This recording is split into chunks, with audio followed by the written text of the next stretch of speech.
কিছুদিন যাবত শশার মাঝে আর সমুদ্রের মাঝে মাছ ব্যবহার করছি। এখন বর্তমানে চেঙ্গা, চিচিঙ্গা, লাউ আরো যে অন্যান্য আসসালামু আলাইকুম রহমতুল্লাহি বারাকাতু। বাইবা কি টিভি নতুন একটি ভিডিওতে সবাইকে স্বাগতম। আলহামদুলিল্লাহ, আজকে আপনাকে দেখানোর চেষ্টা করব আমাদের মাধবপুরে এশিয়ার কোম্পানির পক্ষ থেকে একটি মিটিং আছে। এই মিটিংয়ে আমাদেরকে দাওয়াত করা হইলো। আমি দেশে যাচ্ছিলাম না, কারণ আমাদের প্রচুর পরিমাণে কাজ, এখন যে পরিমাণে কাজের ঝামেলা, তারপর আমাকে অনেক রিক্রুট করতে যাওয়ার জন্য, তারপর কেয়ার করা, অনেক রিক্রুট করার পরে চলে গেলাম মাধবপুর মিটিংয়ে। আমাদের প্রায় সকালবেলা গরুর কাজ শেষ করে তারপরে কৃষি কাজ কিছু করে তারপরে চলে গেলাম প্রায় 12টার দিকে এখানে। তারপরে মিটিংয়ে গেলাম মাধবপুরে। এখানে বড় বড় অফিসাররা ছিলেন, আর এশিয়া কোম্পানির ডিরেক্টর ছিলেন, মেন ডিরেক্টর যিনি উনি ছিলেন। তারপরে কোরিয়া থেকে আগত একজন অফিসার উনিও ছিলেন এখানে। তারপরে বিভিন্ন ব্যবসায়িক ছিলেন, বড় বড় ব্যবসায়িক এবং বড় বড় কৃষক ছিলেন এই জায়গার মাঝে। যাই হোক, এত মানুষের মাঝে, এত বড় বড় ব্যবসায়িক কৃষকের মাঝে আমাকে বলছে ওনারা বক্তব্য দেওয়ার জন্য, কিছু বলার জন্য। মানে এশিয়া নতুন মালচিং বের হয়েছে, এশিয়া কোম্পানি মালচিং সম্পর্কে কিছু বলার জন্য। আসলে এশিয়া কোম্পানি মোটামুটি ভালো একটি কোম্পানি, সব জিনিসই ভালো। আর ওনারা যে মালচিংটা বের করছে, মোটামুটি মালচিংটাও ভালো, আমি নিজে ব্যবহার করছি। ওনারা প্রথম এই মালচিং পেপার বের করছে। তারপর আমাদের জমিতে আমি একটা লাগাইছি। মোটামুটি মালচিং পেপারটা ভালো, অনেক উন্নত মানের। তারপরে এই মালচিং পেপারটা ছিদ্র করতে অনেক সুবিধা।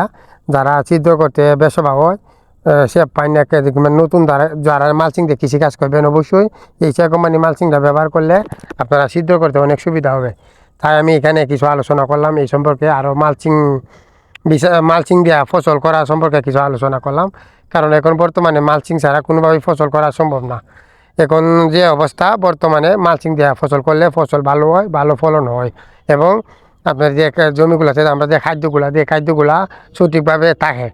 আর যদি মালচিং ছাড়া আমরা ফসল করি, আমরা যে খাদ্যগুলা দিয়ে প্রচুর পরিমাণে ঘাস হয়, খাদ্যগুলা বৃষ্টিতে খাদ্য একদম নিয়ে যায় জমি থেকে, গোবর বলেন, সার আছে, সব নিয়ে যায়। এবং যে পরিমাণ ঘাস হয়, আপনি যতবার খাবার দিবে ততবার আপনার ঘাসে অর্ধেক থেকে বেশি খাওয়ান খাইয়ে ফেলবে।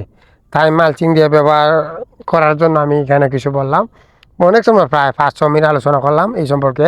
এইখানের মাঝে বড় বড় অফিসার এবং বড় বড় কৃষক, তারপরে দোকানদার, মানে এদের সামনে আমি একটি ছোটো মানুষ আলোচনা করলাম। তারপর আলহামদুলিল্লাহ তারা এত মানুষের মাঝে আমাকে বলছে আলোচনা করার জন্য। আমি তা কিছু আলোচনা করলাম মালচিং সম্পর্কে। আসলে আপনারা যারা ফসল করবেন অবশ্যই, এখন বর্তমানে আমি এটাই বললাম যে আগে আমরা শুধু শসা কিংবা টমেটোর জন্য মালচিং ব্যবহার করতাম, তরমুজের জন্য ব্যবহার করতাম, কিন্তু এখন বর্তমানে দেখা যাচ্ছে মোটামুটি সব ফসলে মালচিং ব্যবহার করা যায়। সব ফসলে মোটামুটি মালচিং ব্যবহার করলে ফলন ভালো হয়। আপনি জেঙ্গা বলেন, চিচিঙ্গা বলেন, তারপর লাউ, তিতকরলা, মানে ছাল কুমড়া, মানে এইসব ফসল জাতীয় আপনি মালচিং ব্যবহার করলে খুবই ভালো ফলন হয়। এবং আমাদের যে খাবারগুলা দিলে গাছে ঠিকভাবে খাবারগুলা খেতে পারে, এবং বৃষ্টিতে তেমন একটা ক্ষতি হয় না মালচিং দিলে। মালচিং ছাড়া ফসল করলে কয়েকদিন পর পরে জমিতে মাটি দেওয়া লাগে, কারণ যে মাটিগুলা বৃষ্টিতে খাইতে একদম সমান করে ফেলে, তারপরে ধান অন্য ফেলায়, তারপরে মাটি দেওয়া লাগে কয়েকদিন পর পরে। তাই আমি সবসময় বলি অবশ্যই মালচিং দেওয়া করার চেষ্টা করবেন।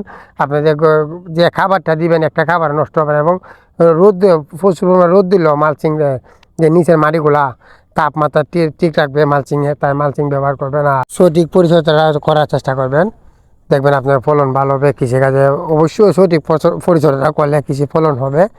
তাই সঠিক দিয়ে পরিচর্যা করার চেষ্টা করবেন, আর সবাই দোয়া করবেন যাতে আমরা ভালো কৃষি করতে পারি আর শরীরে সুস্থ থাকে। এখন প্রচুর পরিমাণে কাজের ঝামেলা, এখন যদি শরীরে অসুস্থ হয়ে কাজ করা সম্ভব না, আমাদের কাজের ঝামেলা প্রচুর সবাই। আর এশিয়া কোম্পানির পক্ষ থেকে মোটামুটি ডিরেক্টর আমাদেরকে পুরস্কৃত করছে, যাই হোক অনেক খুশি হলাম।